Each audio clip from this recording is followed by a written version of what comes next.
Assalamualaikum warahmatullahi wabarakatuh.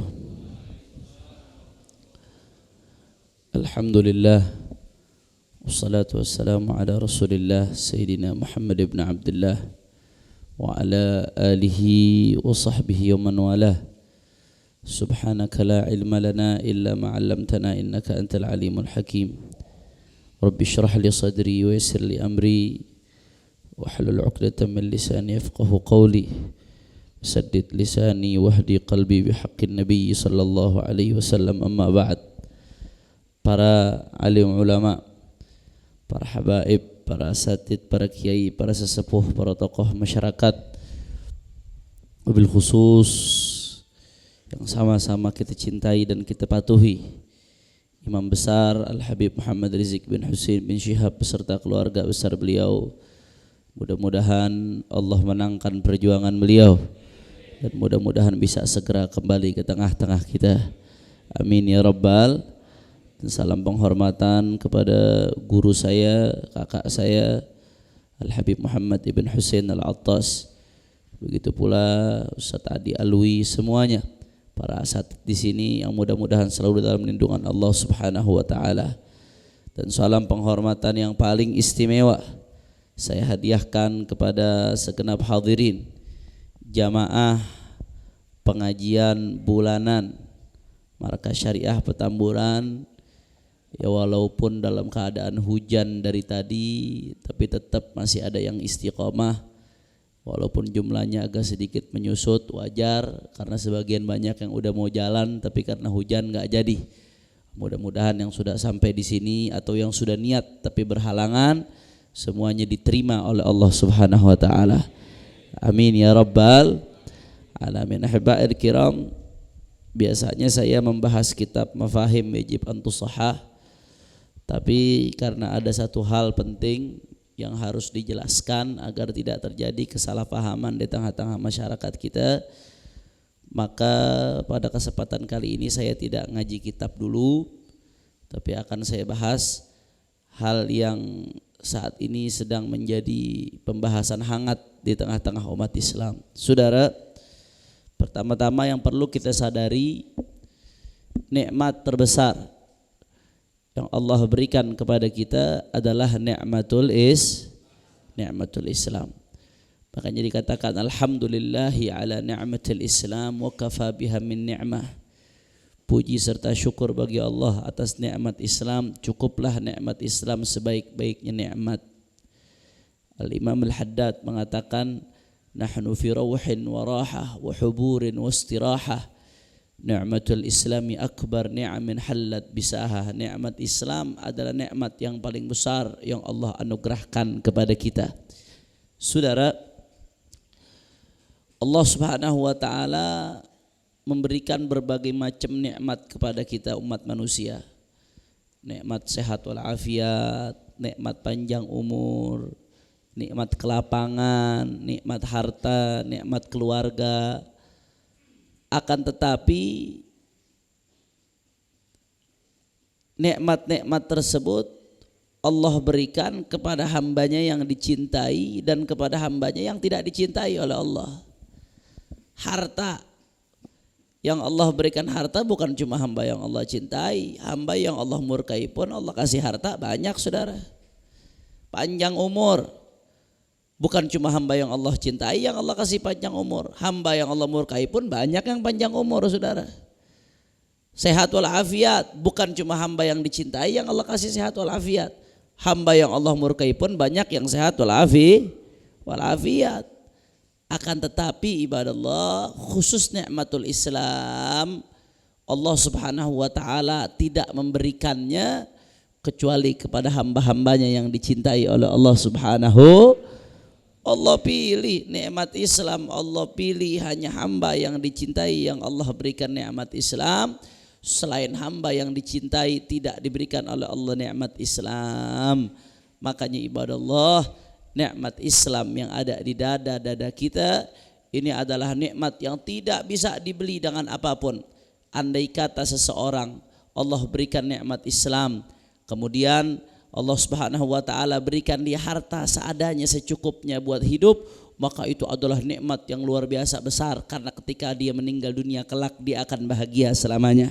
Tapi kalau ada seorang hamba yang Allah cabut darinya nikmat Islam, lalu diberikan dunia dan seisinya, saudara, maka dunia dan seisinya hanya akan menjadi wabak, hanya akan jadi musibah baginya. Kenapa?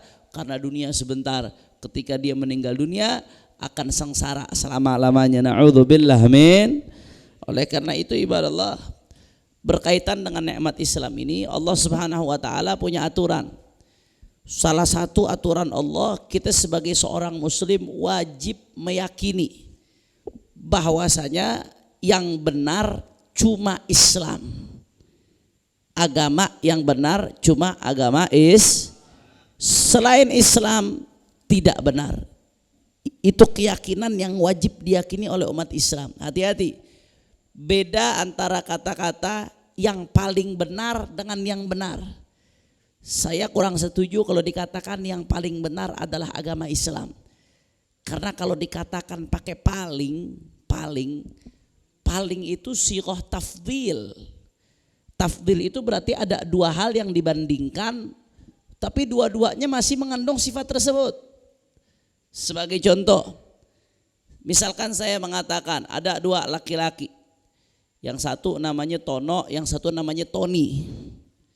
Tono sama Tony sama-sama gendut, cuman si Tono lebih gendut. Saya katakan apa? Tono lebih gendut dari Tony. Kalau saya bilang Tono lebih gendut dari Tony, berarti Tony gendut apa kagak? Gendut apa kagak? Gendut, cuman Tono lebih gendut. Itu namanya tafdhil. Jadi ada dua pihak yang sama-sama memiliki sifat tersebut, hanya saja sifat itu lebih banyak di salah satu dari yang lainnya, saudara. Itu disebut tafdhil. Makanya saya nggak setuju kalau dikatakan Islam agama yang paling benar. Berarti yang lain benar juga, cuman Islam yang paling benar. Bukan seperti itu bahasanya. Kita sebagai mukmin wajib meyakini bahwasanya agama yang benar cuma Islam. Kenapa? Karena Allah yang firmankan dalam Al-Quran, inna dina indallahil Islam, bahwasanya agama yang diterima oleh Allah, yang diridhoi oleh Allah hanya agama Islam. Selain agama Islam tidak diridhoi oleh Allah Subhanahu wa taala. Sehingga dari sini saudara, karena agama yang diterima oleh Allah hanya agama Islam, yang diridhoi oleh Allah hanya agama Islam, iman atau Islam ini menjadi jurang pembatas. Manakala seseorang memiliki iman, maka dia dinamakan mukmin. Seseorang memiliki Islam, dia dinamakan muslim. Tapi ketika iman dan Islam tidak ada dalam diri seseorang, maka dinamakan kafir. Iman Islam jadi jurang pembatas, menjadi identitas. Kau punya iman, punya Islam, kau mukmin muslim. Kau tidak ada iman, tidak ada Islam, maka kau disebut sebagai kafir. Makanya ibadah Allah, saya heran, saya kaget.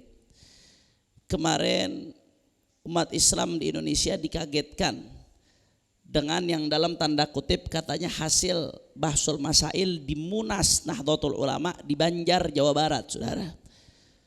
Walaupun sebagian dari mereka membantah. Saya banyak kumpul dengan orang-orang Nahdlatul Ulama, dengan para kiai Nahdlatul Ulama. Di beberapa grup diskusi pun saya aktif berdiskusi bersama mereka. Sebagian membantah, oh itu bukan hasil bahsul masail di Munas, Beb. Itu cuma pendapat pribadi Abdul Muqsid Al-Ghazali yang kebetulan ditanyakan sama pers pada saat itu, dia jawab seperti itu. Hasil Munasnya belum dirilis, belum dikeluarkan. Saya janggal kalau memang seperti itu. Kenapa janggal? Yang pertama, karena yang mengatakan itu hasil Munas adalah NU Online.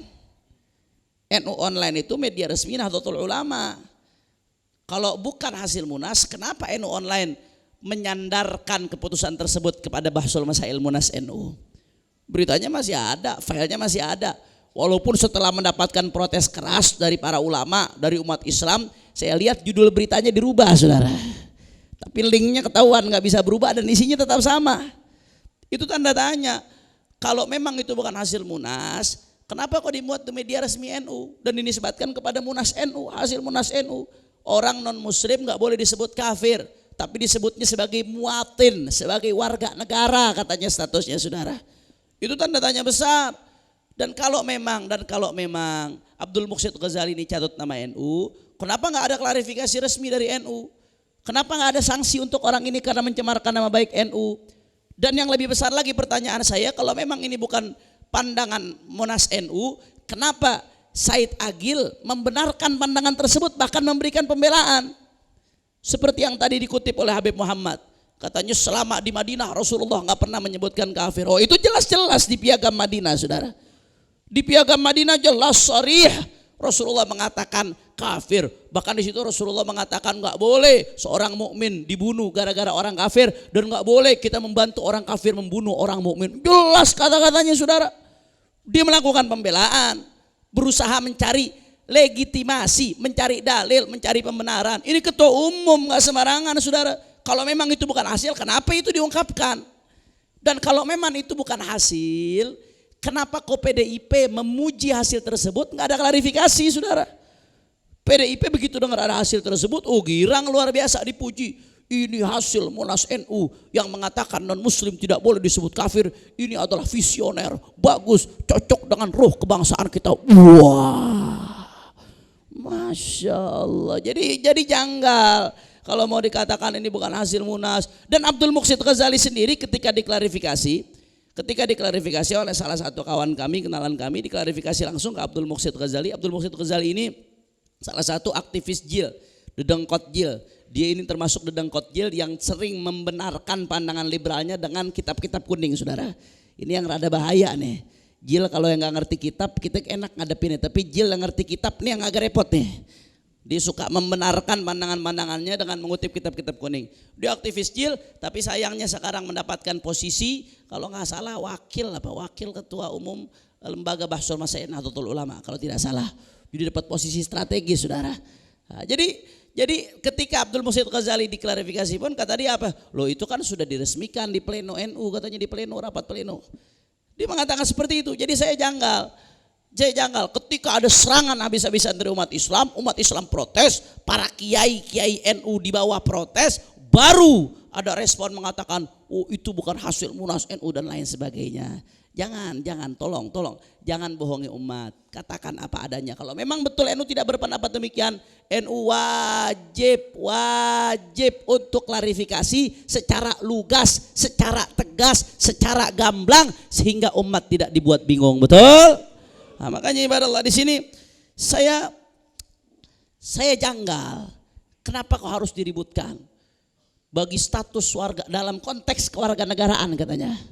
Konteksnya dalam konteks kewarganegaraan, bukan konteks i'tiqad. Padahal nggak bisa dipisahkan sebetulnya. Dalam konteks kewarganegaraan tidak boleh menyebut non muslim sebagai kafir, tapi disebutnya sebagai muatin. Kenapa? Kalau kata keterangan Muhsin Ghazali, karena istilah kafir ini ada kekerasan teologis di situ, bisa menyakiti perasaan mereka, saudara. Bahkan mereka yang membela pendapat ini banyak mengutip satu ibarah yang dikutip dalam kitab Bahrul Ra'iq Ibnu Nujaim dari madhab Hanafi. Di situ ada pendapat yang mengatakan dari kunyah di situ. Nanti walaupun itu nanti bisa dibantah secara ilmiah, dibantah secara panjang lebar. Saya nggak mau bahas itu karena itu studi fikih. Nanti kalau terlalu mendalam di situ, akhirnya umat banyak yang nggak paham. Nah, banyak melakukan pembenaran dengan kitab kuning. Saudara, saya ingin tegaskan yang pertama bicara masalah istilah kafir. Istilah kafir ini yang pertama saya ingin klasifikasi ada dua.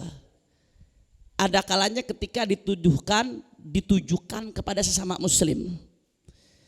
Yang kedua ditujukan kepada orang yang non muslim. Yang pertama, kalau istilah kafir dituduhkan ke sesama muslim, apapun organisasinya, apapun alirannya, apapun golongannya, selama dia mengucapkan la ilaha illallah Muhammadur Rasulullah, maka haram kita gampang-gampang mengkafirkan sesama nggak boleh saudara kita gampang mengkafirkan sama muslim selama dia mengucapkan doa. Saya udah bahas panjang lebar tuh, berbulan-bulan di Mafahim saya bahas tentang at-tahdhir minal mujazafati bitakfir. Kalau mau lihat tinggal lihat rekaman-rekaman pengajian sebulan-bulan sebelumnya. Tiap pengajian saya bahas masalah itu saudara. Karena memang di Mafahim Abu Yazid Muhammad panjang lebar bahas itu haram. Nggak boleh mudah-mudah mengkafirkan sama muslim walaupun gara-gara beda pandangan, kecuali kalau memang perbedaannya perbedaan yang sangat prinsipil, perbedaan dalam hal usul yang mujma' alaih ma'lum minad din bidarurah. Misalkan contohnya seperti nggak ada nabi baru tapi dia meyakini ada nabi baru, dia meyakini Al-Quran itu kurang, Al-Quran itu tidak lengkap, Al-Quran itu sudah dirubah dalamnya. Ini sifat-sifat yang sifatnya usul. Islam itu salah satu rukun imannya wajib meyakini Al-Quran itu sempurna, nggak kurang. Al-Quran sampai kepada kita sebagaimana yang diturunkan ke Nabi. Kalau ada orang yang meyakini itu maka dia kafir, keluar dari agama Islam. Na'udzubillah min. Jangan, nggak boleh gampang-gampang mengkafirkan sama muslim cuma gara-gara masalah tahlil, gara-gara masalah ziarah kubur, masalah tawassul. Saudara, itu masalah-masalah furu'iyah. Nggak boleh. Anda kalau nggak mau tahlil silahkan, tapi jangan mengkafirkan orang yang tahlil. Anda kalau nggak mau tawassul, nggak mau ziarah kubur silahkan, tapi jangan mengkafirkan orang yang ziarah kubur. Selama seseorang mengucapkan kalimat syahadat, begitu banyak dalil yang menjelaskan tidak boleh gampang dikafirkan, kecuali kalau dia sudah melakukan sesuatu yang menyebabkan dia keluar dari agama, keluar dari Islam, dan hal tersebut tidak lagi bisa ditakwil, baru dihukumi sebagai kafir. Kira-kira jelas apa kagak? Termasuk perbedaan pandangan politik. Nggak boleh orang gara-gara beda pandangan politik main kafir-kafirin, saudara. Oh ini nih projo nih pendukung Jokowi, kafir loh. Wah nggak boleh, saudara, haram. Imam besar kita berkali-kali ngingetin kemarin selama saya di Mekah. Beliau ngingetin berkali-kali ke jamaah, haram, nggak boleh kita mengkafirkan orang lain cuma gara-gara beda pandangan politik, saudara.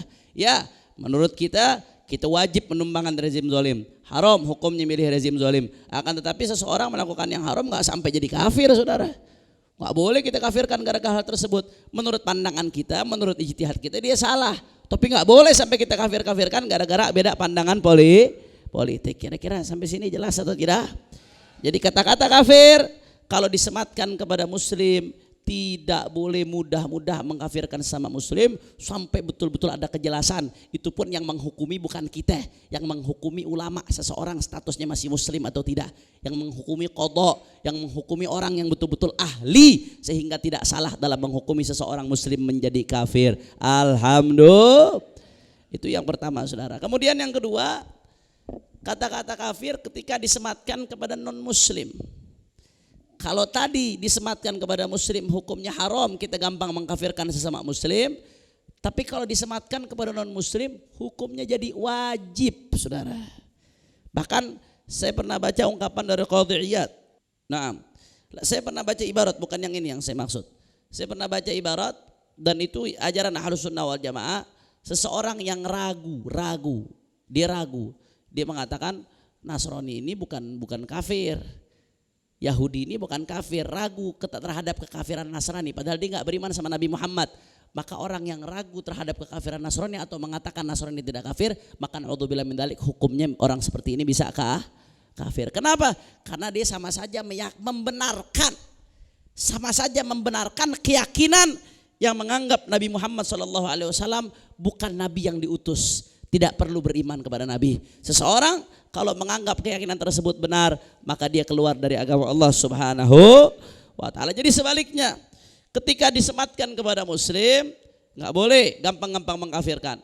Tapi kalau orang yang jelas-jelas agamanya bukan Islam, memang udah jelas agamanya bukan Islam, ya statusnya kafir, saudara. Statusnya kafir, ibadah Allah. Wajib kita meyakini hal tersebut.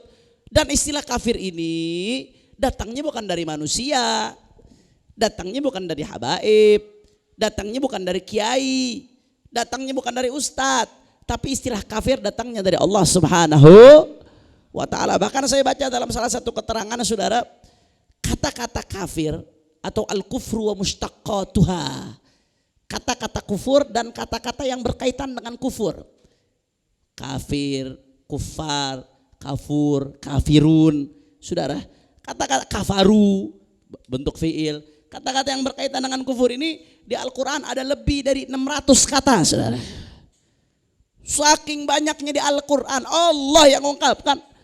Nah sekarang Allah Subhanahu wa ta'ala mengungkapkan dengan istilah kafir, kenapa kita yang repot, saudara? Kenapa kita jadi nganggap istilah itu gak sopan? Istilah tersebut mendiskreditkan. Apakah ada istilah atau bahasa yang lebih baik dari bahasa Allah Subhanahu wa ta'ala? Demi Allah, tidak ada bahasa yang lebih baik dari bahasa Allah Subhanahu wa ta'ala, betul? Bahkan gak sampai di situ, Nabi Muhammad Dalam hadis, silahkan Anda cek sekian ratus ribu hadis yang ada. Hadis ini nggak bisa kita hitung jumlahnya berapa saking banyaknya. Bahkan mustad yang nggak ada itu yang nggak kita miliki lebih banyak daripada yang kita miliki, saudara. Dari sekian banyak hadis yang ada, berapa banyak Rasulullah SAW menggunakan istilah kafir di dalam hadisnya. Bahkan nggak sampai di situ, para sahabat, para ahlul bait, para tabi'in, para ulama salaf, kalau kita buka kitab-kitab mereka, berapa banyak mereka gunakan istilah kafir dalam kitab-kitab mereka. Termasuk dalam kitab-kitab fikih, berapa banyak dipakai istilah kafir dalam kitab-kitab fikih. Bahkan sampai ulama-ulama yang ada di Nusantara, sampai Kiai Hasyim Asy'ari tadi yang disebutkan oleh guru kita Habib Muhammad, ketika berbicara dalam konteks keindonesiaan, beliau nyebut kafir, saudara. Kenapa sekarang ente jadi repot mencak-mencak, saudara? Betul? Saya heran, makanya saya kadang heran. Yang saya heran nih, saya nggak habis pikir. Ini sekelompok manusia, ini ada sekelompok manusia. Ketika orang non muslim disebut kafir, padahal Allah udah sebut kafir. Nabi udah sebut sebagai kafir. Ulama dari zaman dulu sampai sekarang sebut kafir. Ketika ada non muslim dikategorikan sebagai kafir, dia mencak-mencak, saudara. Kepanasan, gak terima dengan alasan apa? Kita menjaga perasaan non muslim. Wah. Tapi giliran sesama muslim yang beda ormas, beda pandangan, saudara, beda pemikiran, luar biasa dicaci maki, saudara. Oh, ini radikalis ini, teroris ini, intoleran ini. Oh, ini goblok ini, jenggotnya panjang ini, anti NKRI, anti Pancasila ini. Cuma kita yang benar, selain kita salah, saudara. Kenapa giliran sama muslim dia nggak pernah ada dalil, nggak pernah ngucap-ngucap dalil menjaga perasaan sama muslim, saudara? Kalau sama non muslim mengatakan jaga perasaan, kenapa sama sesama muslim nggak ada kata-kata jaga perasaan? Di mana kata-kata jaga perasaan terhadap sesama muslim? Apa jangan-jangan yang model kayak gini ajaran Islam Nusantara, saudara? Masya Allah. Jadi aneh sebetulnya, dan nggak sampai di situ, saudara. Sebetulnya masalah kata-kata kafir ini nggak perlu diributkan, apalagi sampai ngerubah. Cukup dijelaskan pemahaman yang benar. Bahwasanya istilah kafir itu bukan penghinaan, bukan istilah untuk merendahkan, bukan istilah untuk mencaci maki, saudara. Istilah kafir itu istilah khusus, terminologi dalam agama Islam untuk menyebut orang-orang yang di luar orang-orang yang di luar Islam. Nggak usah repot-repot, saudara. Dan setiap agama itu punya istilah masing-masing untuk orang-orang non pemeluk agama tersebut. Mari kita lihat sama-sama contohnya, saudara. Di dalam agama Buddha, orang-orang non-Buddha itu disebut sebagai Abrahmacharya-Vasa. Susah apa kagak tuh? Saya kalau ngomong itu berasa jadi sahrukan, saudara. Abrahmacharya-Vasa. Itu istilahnya orang Buddha untuk orang-orang non-Buddha. Kalau orang-orang Buddha mau meyakini orang-orang non-Buddha nggak benar, yang benar cuma Buddha, silahkan, itu urusan mereka, saudara. Itu hak mereka untuk meyakini yang benar cuma agama mereka. Selain mereka salah. Prinsip kita jelas, lakum dinukum waliyadin. Tapi kita umat Islam juga punya hak, bahkan wajib untuk meyakini yang benar cuma agama Islam. Selain Islam adalah kafir. Kira-kira sampai sini jelas atau tidak? Jelas atau tidak? Itu namanya toleransi, saling menghargai satu sama lain tanpa mencampur adukan, betul? Nggak sampai di situ. Mari kita lihat agama Hindu, saudara. Di agama Hindu itu ada istilah untuk orang-orang non-Hindu. Orang-orang non-Hindu itu disebutnya Maitra.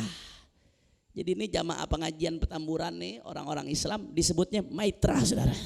Ente Maitra, ente Maitra, ente Maitra, ente Maitra, saudara. Itu sebutan untuk orang-orang non-Hindu.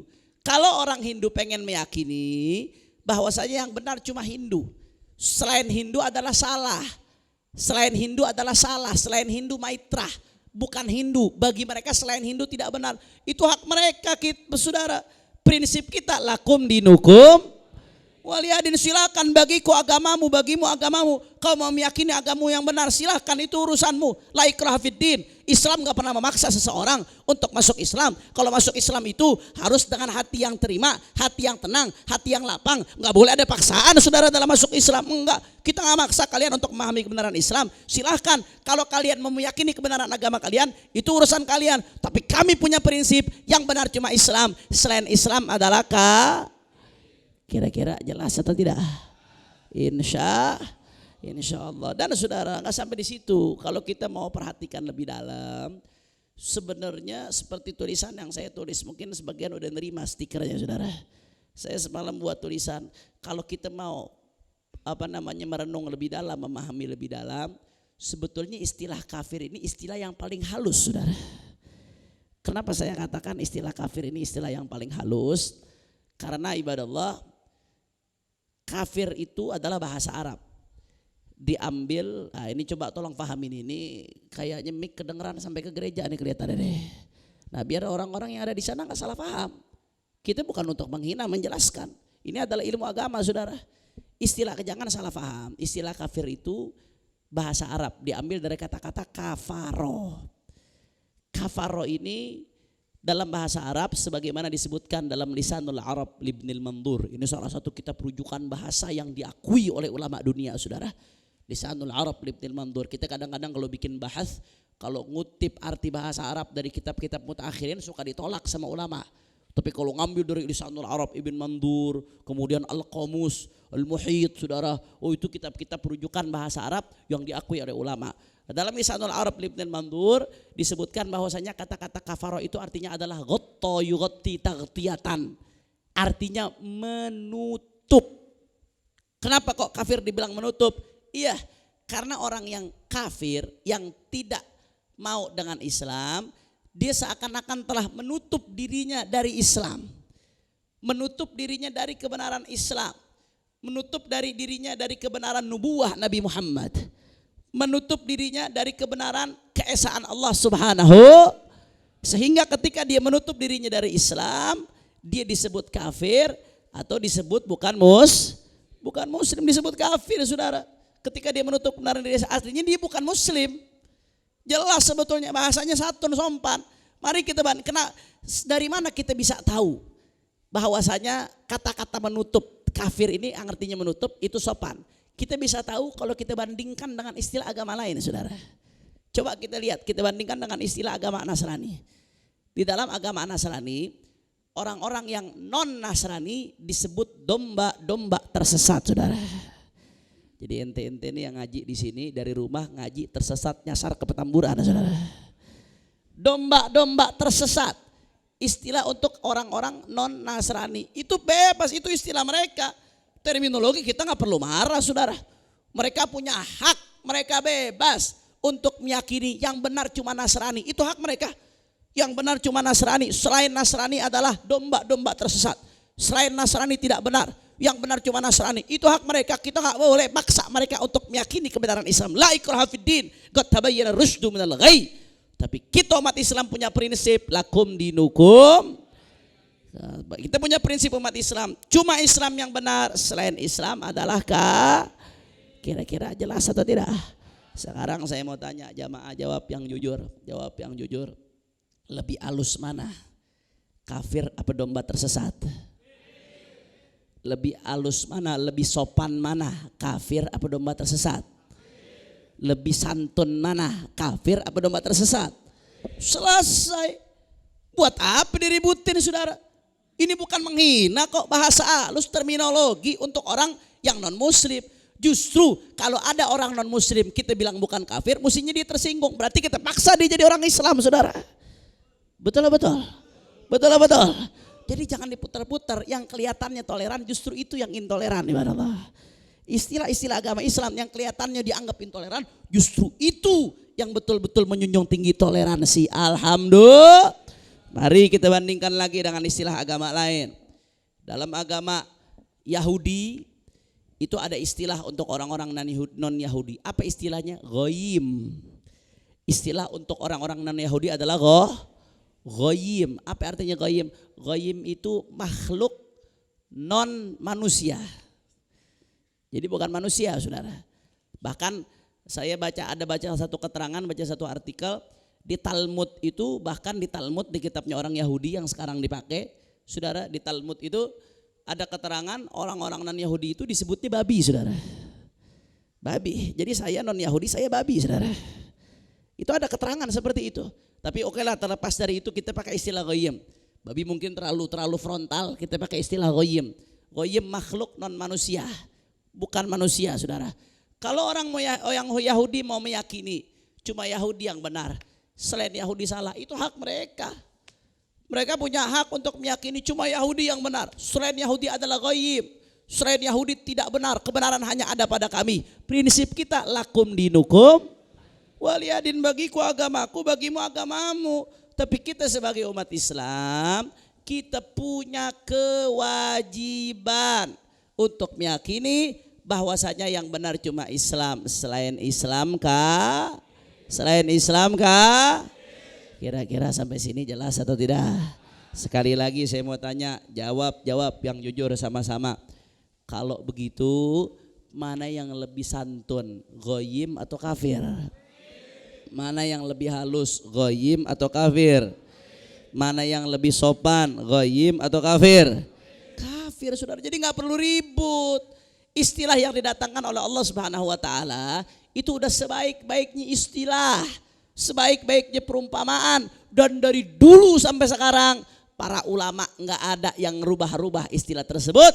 Kenapa sekarang kita jadi mencak-mencak, marah-marah? Oh, tapi kan kita nation state, Habib. Di sini ada keberagaman. Agama di sini bukan cuma Islam. Saudara, keberagaman itu bukan baru sekarang. Dari zaman Nabi juga ada keberagaman. Ada orang Yahudi di Madinah, saudara, yang tidak perang dengan umat Islam pada saat itu. Di zaman sahabat juga ada keberagaman. Di zaman tabi'in juga ada keberagaman. Di zaman dinasti Bani Umayyah, Abbasiyah, kemudian Fatimiyah, sampai Uthmaniyah, ada keberagaman, saudara. Di Spanyol pada saat itu beragam. Di Mesir dari zaman sahabat sampai zaman sekarang masih ada Kristen Akbat, Kristen Koptik, saudara. Beragam dari zaman dulu. Tapi meski ada keberagaman, ulama gak pernah ngerubah istilah-istilah kafir. Mereka tenang-tenang aja. Kenapa aman? Karena tahu artinya itu gak menyinggung, artinya itu gak menghina, artinya gak mencaci. Justru sebaliknya, kalau kita rubah istilah dengan alasan menjaga perasaan, itu semuanya bakalan kacau, saudara. Saya kasih contoh yang sederhana. Kita umat Islam, babi haram apa kagak? Haram apa kagak? Tapi ada gak kelompok agama yang menganggap babi gak haram? Hah? Orang-orang di Indonesia ada gak yang makan babi? Kalau dengan dalih jaga perasaan, kita jangan ngomong babi haram. Nanti tersinggung orang-orang itu. Sembarangan kamu, kita di Indonesia ini ada yang makan babi. Jangan kau sebut-sebut babi haram. Terus sebut apa, Beb? Supaya gak tersinggung. Ganti, jangan haram, tapi makanan darurat, saudara. Saya mau tanya, kalau dirubah seperti ini kacau apa kagak? Nggak sampai di situ. Kalau memang jaga perasaan, saudara, berapa banyak di Al-Quran ayat-ayat yang berisi kecaman terhadap orang kafir, saudara. Kecaman, dzam terhadap orang kafir. Di Al-Quran banyak ayat-ayat yang berkaitan dengan itu. Dan itu ayat kita baca di sholat-sholat, kita baca di acara-acara, dibaca di speaker depan umum. Salah satunya saya kasih contoh. Di Al-Quran, di surat Al-Bayyinah, ulaika hum syarrul bariyah. Allah menamakan orang kafir sebagai syarrul bariyah, seburuk-buruknya manusia, saudara. Wah, jangan dong, Beb, jaga perasaan. Kita mesti toleran, Bhinneka Tunggal Ika, mesti jaga perasaan. Nanti mereka tersinggung, nggak bisa. Terus bagaimana dong? Jangan sebut seburuk-buruknya orang. Ganti aja bagaimana? Ganti dengan kurang oke, saudara. Saya mau tanya, kalau dirubah seperti ini kacau apa kagak? Kacau apa kagak? Nggak sampai di situ. Kalau memang cuma buat jaga perasaan mesti ngerubah-ngerubah, jangan sebut anjing, saudara. Kesian perasaan anjing terganggu ibaratnya. Jangan sebut anjing, sebut aja non kucing, saudara. Kalau memang buat jaga perasaan, jangan sebut setan kasar tuh. Jangan, setan nanti tersinggung. Sebut aja non malaikat, saudara. Kalau memang buat jaga perasaan, nanti jangan Dajjal itu begitu masuk Indonesia, jangan tulis kafir di sini, jangan, ganti muatin, saudara. Non muslim Dajjal di jidatnya, ya Allah. Kacau urusannya. Dan yang lebih parah lagi, andai kata Abu Jahal, Abu Lahab, Fir'aun jadi warga negara Indonesia, maka Fir'aun gak boleh disebut kafir, tapi Fir'aun non muslim, saudara. Saya mau tanya sampai sini kacau apa kagak? Kacau apa kagak? Jadi gak perlulah ngerubah-rubah istilah seperti itu. Saya hati-hati di sini, jangan salah paham ya. Kemarin ini dari kubu mereka ada yang keluar-keluar ngupload foto di Saudi Arabia itu begitu mau masuk Mekah. Itu ada persimpangan jalan. Mekah itu kan daerah haram, itu khusus untuk muslim. Di itu ada apa? Ada rambu penunjuk jalan itu yang arah ke Mekah, ke Masjidil Haram, arah ke tanah haram itu only muslim. Khusus muslim, cuma muslim yang boleh masuk. Tapi untuk yang kalau non muslim disebutnya ghairul muslimin di sini ke kanan. Katanya, Saudi aja nyebutnya bukan kafir, sebutnya ghairu muslim, non muslim, saudara. Ini orang begini nih kebanyakan makan micin, saudara. Jadi semuanya dipakai buat pembenaran. Saudara, saya gak menyalahkan penyebutan non muslim. Mau nyebut non muslim silahkan, gak ada yang nyalahkan. Yang saya salahkan pelarangan penyebutan kafir. Itu yang gak boleh. Orang mau nyebut non muslim silahkan, gak ada yang ngelarang. Yang jadi masalah kenapa orang nyebut kafir dilarang, dimarginalisasi, seolah-olah itu bersalah, seolah-olah itu kasar, seolah-olah itu penghinaan. Ini yang gak benar, saudara, betul? Jadi kita gak menyalahkan orang menyebut non muslim silahkan. Tapi yang saya masalahkan pelarangan. Kenapa perlu diganti istilah kafir? Gak boleh menyebut kafir, dimarginalisasi, saudara. Ini yang menjadi masalah. Makanya ibarat Allah, saudara, makanya dalam konteks ini kalau mereka katakan nggak boleh disebut kafir tapi disebut cukup muatin, ini sebetulnya sangat banyak kerancuan. Salah satunya kerancuannya lagi apa? Ya, ini kan kemarin Bahsul Masail Fiqih, otomatis kan khitabnya umat Islam. Salah satu kerancuannya apa? Salah satu kerancuannya kalau disebutnya cuma muatin saja. Muatin itu artinya warga negara, statusnya sebagai muatin. Kalau disebutnya cuma muatin saja, lalu nanti apa bedanya warga negara yang muslim sama yang bukan muslim? Apa bedanya? Faktanya kan beda dalam pandangan fikih. Ada kebedaan. Terus apa bedanya dong? Klasifikasinya mau dibuang, mau dihapuskan. Iya betul bicara tentang kewarganegaraan konteksnya. Terus faktanya kan ada perbedaan. Yang muslim warga negara, yang non muslim tetap warga negara. Kenapa embel-embel kafirnya harus dibuang? Kenapa dia harus cukup disebut muatin, cukup disebut warga negara? Terus klasifikasi ini kemana? Fakta perbedaan ini mau dibuang, mau dihapuskan, mau dileburkan.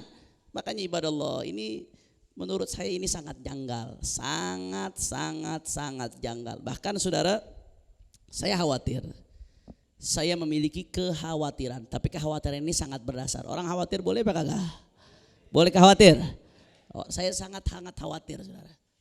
Saya khawatir fatwa seperti ini yang mendapatkan tepuk tangan luar biasa dari PDIP, tepuk tangan luar biasa dari orang-orang JIL, Muqsid Ghazali sampai Ulil Absor Abdallah mengapresiasi sampai saya terharu ketika dikatakan dalam Munas NU tidak boleh sebut lagi kafir tapi sebutnya muatin. Saudara, saya khawatir. Yang pertama saya khawatir ini dijadikan alat untuk gerbang masuk kembali ajaran pluralisme, saudara. Jadi dijadikan gerbang besar untuk masuknya kembali ajaran pluralisme di tengah-tengah masyarakat Indonesia. Hati-hati, kita mesti pahami baik-baik. Sering dijelaskan, ada yang namanya pluralitas, ada yang namanya pluralisme. Kalau pluralitas itu kebinekaan. Oh, marhaba, insyaallah. Jazakumullah khairan. Marhaba.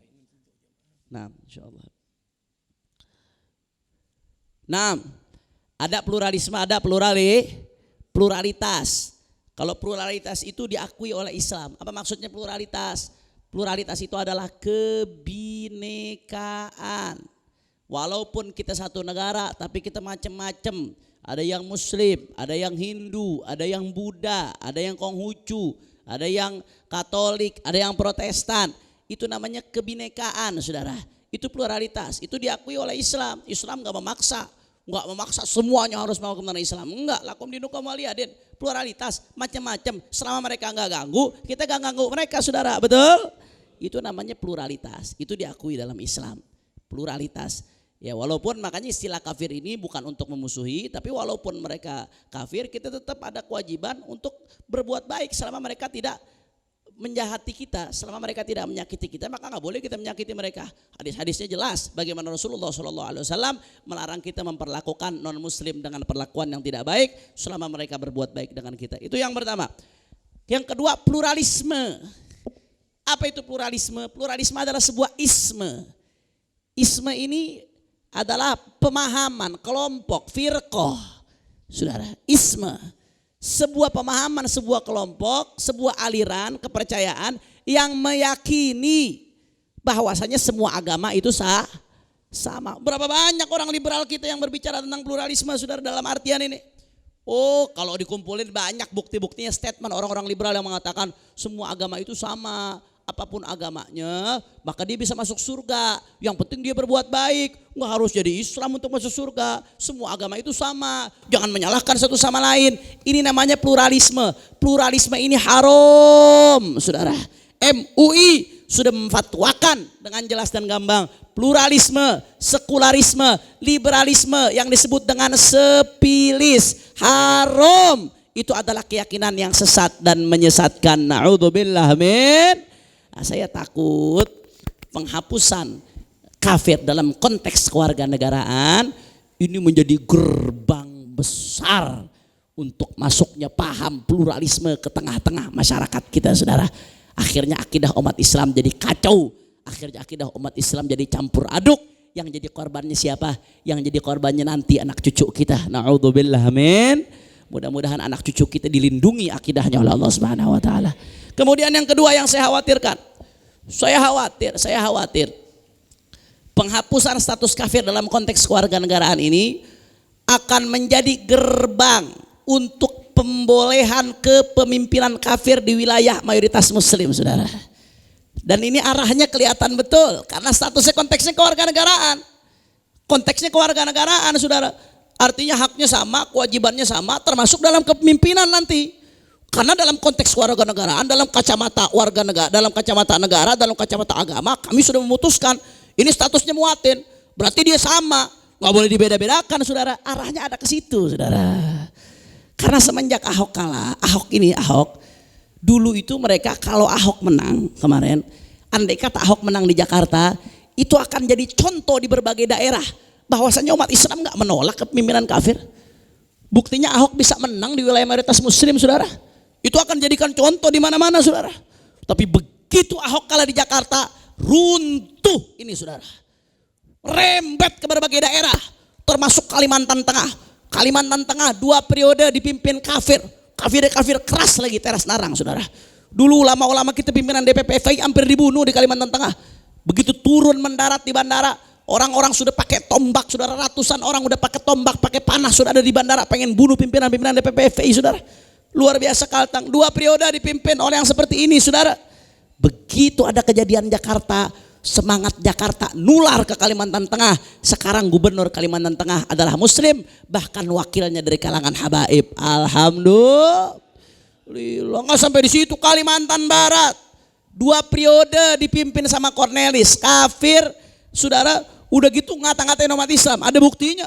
Apa dia katakan dalam salah satu pidatonya? Oh, kita ini sudah lama dijajah. Dan termasuk penjajahan yang paling lama adalah penjajahan Melayu dan penjajahan Islam, saudara. Luar biasa, berani dia. Berapa kali ulama kita di Kalimantan Barat ada yang dihadang, saudara. Kiai Haji Sobri Lubis sama Ustadz Bakhtiar Nasir dihadang waktu mau ke Pontianak habis 212, saudara. Kemudian Tengku Zulkarnain dihadang waktu mau ke, kalau nggak salah mau ke Ketapang, saya lupa. Dicek lagi itu. Walhasil ini luar biasa, 2 periode dipimpin sama kafir Kalimantan Barat. Begitu ada kejadian Jakarta, ibadah Allah, langsung semangat Jakarta menular ke masyarakat Kalimantan Barat. Akhirnya sekarang Kalimantan Barat dipimpin oleh muslim. Alhamdulillah. Jadi andai kata kemarin Jakarta itu menang, itu jadi pilot project. Jadi contoh di mana-mana bahwasanya nggak masalah mayoritas muslim dipimpin kafir. Awalnya tingkat gubernur, ujung-ujungnya terus digiring opini dengan kekuatan media, ujung-ujungnya nggak masalah presiden kafir. Kita kan Indonesia, nggak boleh dong membeda-bedakan. Di mata agama semuanya sama karena kita bukan negara Islam, statusnya muatin. Basul Masail. Kita sudah memutuskan bahwasanya ini muatin, berarti nggak boleh dibeda-bedakan dong, sama. Ini yang saya khawatirkan, saudara. Jadi kekhawatiran ini sangat berdasar, bukan kekhawatiran yang mengada-ngada, dan kemungkinannya sangat besar untuk arahnya ke sana. Kira-kira sampai sini jelas atau tidak? Jelas atau tidak? Insya Allah. Makanya saudara udah deh, nggak usah macem-macem, ikutin yang jelas, ikutin akidah Ahlus Sunnah. Dan NU ini rumah besar Ahlus Sunnah wal Jamaah. NU mesti dijaga, saudara. NU itu didirikan oleh para aulia, didirikan oleh orang-orang soleh yang ngediriin Kiai Hashim Asy'ari atas isyarah Kiai Haji Khalil Bangkalan waliullah, saudara. Mbah Wahab Hasbullah, Kiai Haji As'ad Syamsul Arifin, Kiai Haji Bisri, saudara. Masya Allah, ulama besar, aulia yang mendirikan. Makanya tolong apa yang diwarisi oleh para pendiri NU jangan dikhianati. Jangan dikhianati. Apa yang dibawa ke Kiai Hashim Asy'ari adalah akidah Ahlus Sunnah wal Jamaah yang betul-betul menjaga kemudian akidah umat Islam, istiqomah, lurus, nggak macam-macam. Tolong ojo macam-macam. Wes ojo kakean bacot, jari ini wong Jawa, saudara. Jangan kebanyakan bacot. Yang benar-benar aja udah ikutin ulama-ulama kita dulu. Ikutin apa yang ada dalam as-salafun as-saleh. Jangan melenceng dari jalan mereka. Makanya saudara, NU kita jaga, kita selamatin. Jangan dibiarkan NU dirusak oleh orang-orang liberal yang ingin merusak NU dari dalam, saudara. Nah, ibarat kata kalau sebuah kendaraan supirnya mabok, maka supir yang mabok kita turunin, saudara. Betul? Kalau ada kendaraan supirnya mabok, turunin apa kagak? Orang kompak turunin atau jangan? Turunin atau jangan? Karena kalau supirnya nggak diturunin, akhirnya mobilnya masuk ke jurang, satu mobil mati semua, saudara. Betul. Kalau ada kendaraan, supirnya mabok, kalau mau mobil dan semua penumpangnya selamat, turunin, ganti supirnya, jangan pakai supir yang mabok.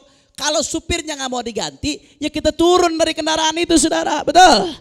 Saya mau tanya, kalau supir mabok nggak mau diganti, kita tetap mau naik apa mau turun? Naik atau turun? Nanti kalau di dalam dapat makanan enak-enak, naik apa turun? Naik apa turun?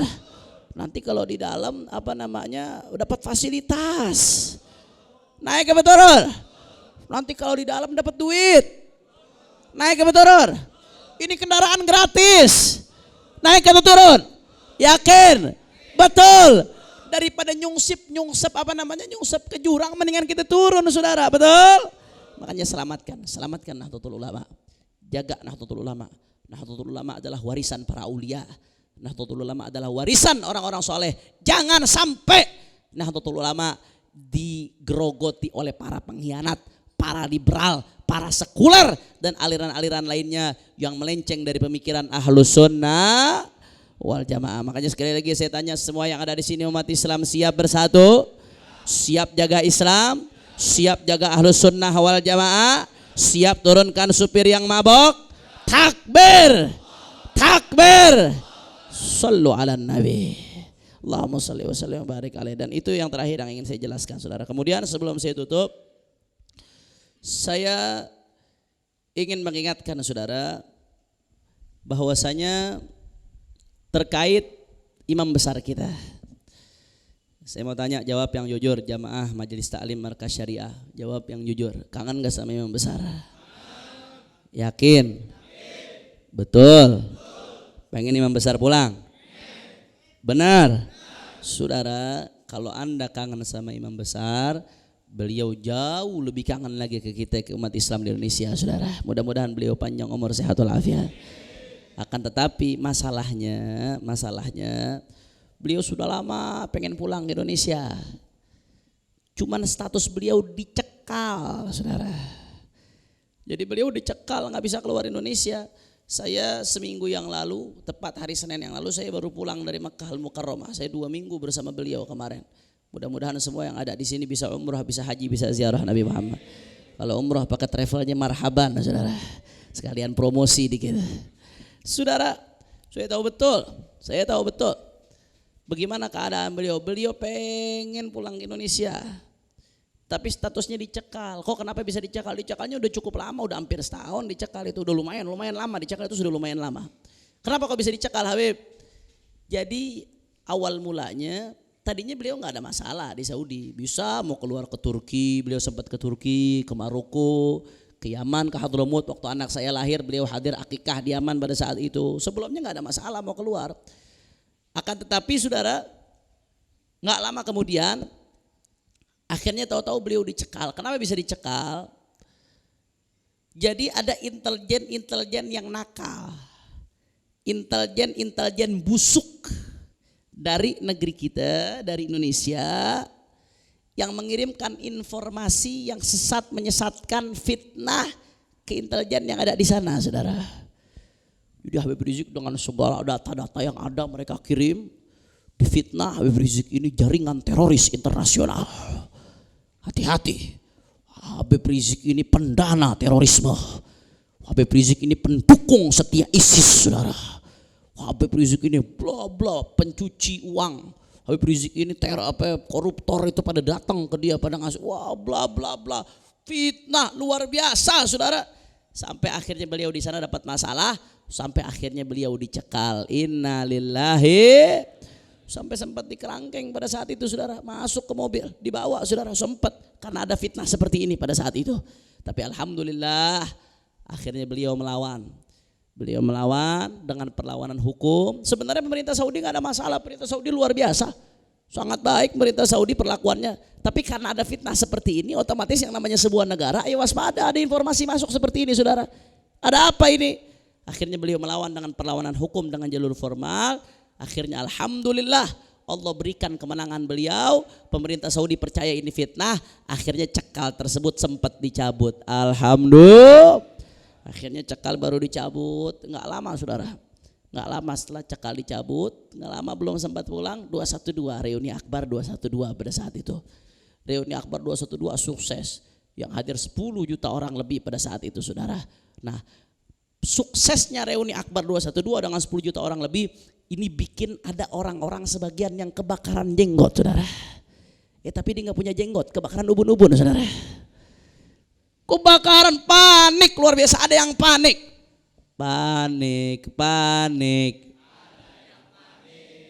ada yang panik. Saya nggak nyebut takut diganti ya. Masya Allah. Ada yang panik, ada yang kebakaran jenggot, ada yang ketakutan. Akhirnya dibuat lagi informasi macam-macam sampai imam besar kita Habib Rizik dicekal untuk kedua kalinya, sampai sekarang masih dicekal. Innalillahi. Makanya saya mau tanya jamaah Markas Syariah ini khususnya mesti double perjuangannya ini, karena jamaah ngaji di sini, saudara.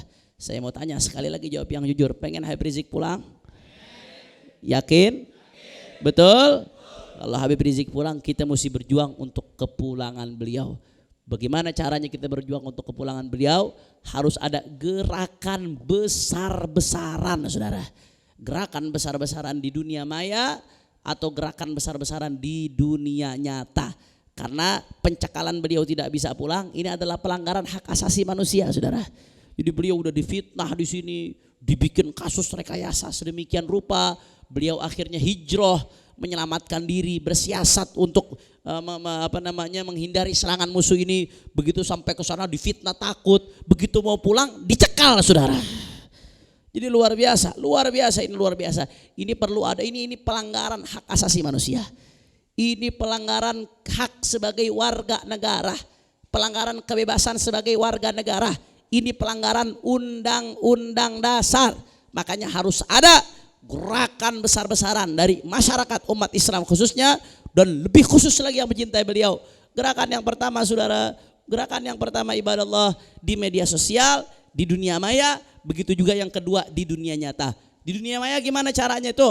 WhatsApp kita, foto profilnya, statusnya ulang-ulang kalau perlu setiap hari, saudara. Kemudian Facebook kita, Twitter, Instagram, pasang di profil, pasang di postingan setiap hari. Foto Imam Besar Habib Rizik dengan tulisan stop kriminalisasi ulama, pulangkan Imam Besar kami ke Indonesia. Setuju? Setuju? Siap pasang foto profil? Siap jihad di media sosial? Jangan teriak-teriak mau pulang ngerubah foto profil aja kagak mau, saudara. Cinta lo palsu. Betul. Apa susahnya ngerubah foto profil? Tinggal klik, tinggal rubah. Nggak mau, saudara. Yang dipasang malah foto ceweknya. Udah gitu manggilnya Abi Umi lagi. Ya, Jainuddin Nachiro. Masya Allah, jangan pasang foto profil di WA, Instagram, Facebook, Twitter, di semua medsos yang kita punya. Pasang, ulang-ulangi, terus kirim sampai mereka pusing. Setiap buka Facebook, setiap buka WA, setiap buka Twitter, foto Habib Rizik lagi, sampai pusing, sampai rambutnya rontok, saudara. Nah, kira-kira jelas atau tidak? Ini jangan diremehkan ini. Perang opini seperti ini jangan diremehkan. Ini sangat besar perangnya. Salah satu penyebab kemenangan umat Islam, salah satu asbab musabab kemenangan umat Islam, perjuangan menumbangkan Ahok, menumbangkan penista agama, itu salah satunya perjuangan di media sosial, saudara. Jangan diremehkan perjuangan di media sosial. Kemudian yang kedua, nggak cukup dunia maya. Ada yang lebih penting lagi, dunia nyata, saudara. Dunia maya aja nggak cukup. Ada yang lebih penting, dunia nyata. Bagaimana, saudara? Di dunia nyata caranya, kalau mau beliau pulang, semua yang ada di sini, bahkan yang di luar, baik yang cinta beliau atau yang cinta terhadap hak asasi manusia. Kalau enggak cinta beliau, minimal cinta terhadap hak asasi manusia, cinta terhadap kebebasan sebagai warga negara. Pasang baleho segede-gedenya, saudara, di rumah-rumah kita, di gang-gang kita, di masjid-masjid kita, di sekolah-sekolah kita, dan yang lebih penting nih, di perapatan-perapatan kita, di pinggir-pinggir jalan kita, saudara. Pasang baleho yang besar, jangan ada kampanye di balehonya. Kalau ada kampanye itu bisa diturunin KPU, nanti ada alasan mereka untuk nurunin. Jangan pakai ada kampanye. Baleho murni, pasang foto imam besar yang gede, stop kriminalisasi ulama, pulangkan imam besar kami ke Indonesia. Cantumkan nama majelis, cantumkan nama komunitasnya, kalau perlu cantumkan nama keluarganya, pasang sebanyak-banyaknya, saudara, supaya mereka lihat bahwasanya umat Islam sudah betul-betul rindu kepada imam besar. Umat Islam sudah betul-betul ingin beliau pulang, dan umat Islam muak dengan pelanggaran-pelanggaran seperti ini yang menindas hak asasi manusia, yang menindas hak warga negara. Dan seperti ini bukan cuma umat Islam, orang-orang non muslim pun patut untuk marah, karena hak asasi manusia dan hak warga negara bukan cuma milik Islam, tapi milik non muslim. Kalau sekarang Habib Rizik akan jadi korban, kalau Anda diam, besok-besok Anda yang akan jadi korban seperti ini, saudara. Besok-besok Anda yang akan dirampas hak Anda sebagai kewarganegaraan. Besok-besok Anda yang akan ditindas hak asasi manusianya, saudara. Kira-kira jelas atau tidak? Jelas atau tidak? Siap pasang baleho? Yakin? Betul? Awas yang gak pasang baleho. Kalau ngaku cinta jangan takut, pasang. Kalau nggak ada filenya, minta filenya sama Live di sini. Minta filenya, minta dicetakin, saudara. Minta pasang baleho sebanyak-banyaknya. Kita tunjukkan bahwasanya kita pengen beliau pulang. Kalau perlu mudah-mudahan pulangnya sebelum Pilpres. Amin. Semakin kuat kita melakukan dorongan, maka semakin besar kemungkinan imam besar kita untuk pulang, ibadah Allah. Makanya saya mau tanya semua umat Islam, siap berjuang? Siap berjuang? Siap bela imam besar? Siap bela Habib Rizik? Siap bela orang yang dizalimi? Siap bela hak asasi manusia? Siap bela hak-hak warga negara? Takbir! Makanya, saudara, kalau sudah ini berhasil, insya Allah beliau akan umumkan kepulangannya, saudara. Beliau akan umumkan langsung, nggak ada isu-isu lagi beliau mau pulang, nggak, beliau umumkan langsung. Kalau sudah beliau umumkan 3 hari 4 hari sebelum pulang, pokoknya kalau beliau umumin, atau mungkin sehari sebelum pulang, jangan-jangan diumumkan, siap-siap. Kita umat Islam rame-rame kita jemput beliau ke bandara, saudara. Setuju? Kalau perlu kita bikin rekor dunia. Dulu pernah ada salah satu rekor penjemputan Khomeini waktu pulang dari pengasingannya, saudara. Itu rekor. Nah, kita bikin jauh lebih besar dari itu. Kita bikin rekor dunia, saudara. Ini imam besar Habib Rizik, ulama Ahlus Sunnah wal Jamaah. Kita bikin rekor dunia, 20 juta umat Islam tumpah ruah di Jakarta, jemput kembali imam besar di Indonesia, saudara. Takbir, takbir, takbir. Makanya saya mau tanya semua yang ada di sini, siap jemput imam besar? Siap kawal imam besar? Siap bela ulama kita? Siap bela hak asasi manusia? Siap bela hak-hak sebagai warga negara? Siap bela orang yang dizalimi? Takbir. Sallu ala nabi. Allahumma salli wa sallim wa barik alaihi wa ala alihi. Saudara, Ini saja yang saya sampaikan. Mudah-mudahan apa yang saya sampaikan bisa bermanfaat. Hadani Allah wa iyyakum ila siratal mustaqim. Subhanakallahumma wa bihamdika asyhadu an la ilaha illa anta astaghfiruka wa atubu ilaik. Wal afwu minkum. Wassalamu alaikum warahmatullahi wabarakatuh.